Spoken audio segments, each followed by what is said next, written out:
5 years after the CDC initiated a crackdown on opioid pain medications, experts have concluded the policy has really been a miserable failure.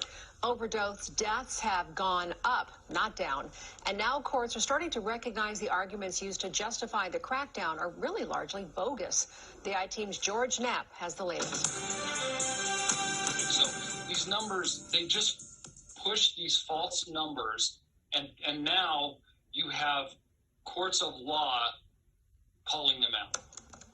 Las Vegas physician Dan Laird has a unique vantage point from which to evaluate the great opioid crackdown. He's not only a pain management doctor, but is also an attorney who's represented patients who suffered after being denied legal medications. Of the 50 million Americans plagued by chronic pain, about 20 million depend on prescription opioids to try and lead somewhat normal lives. Since 2016, those millions have suffered immensely because of a war on legal pain meds. Chronic pain patients are basically in a fight for their lives.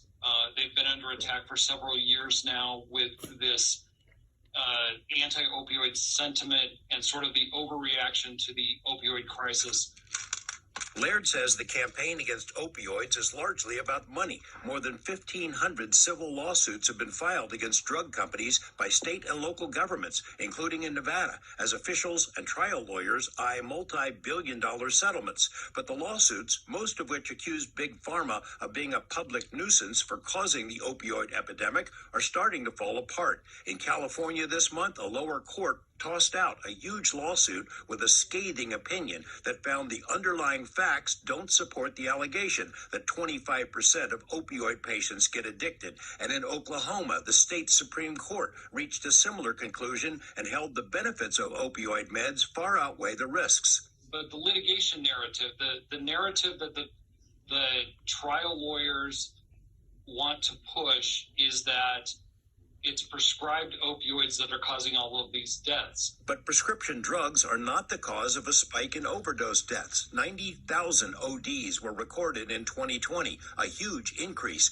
but 87% of those were caused by illegal street drugs, notably fentanyl and heroin, not prescription medication. Cutting down on prescriptions hasn't worked because legal pain patients are not the ones overdosing. Studies show less than 1% of them become addicted, not 25%. As alleged in the lawsuits.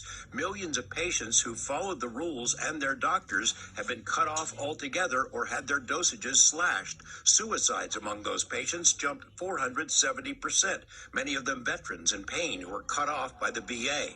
Patients are starting to fight back by suing doctors and hospitals who deny legitimate medication.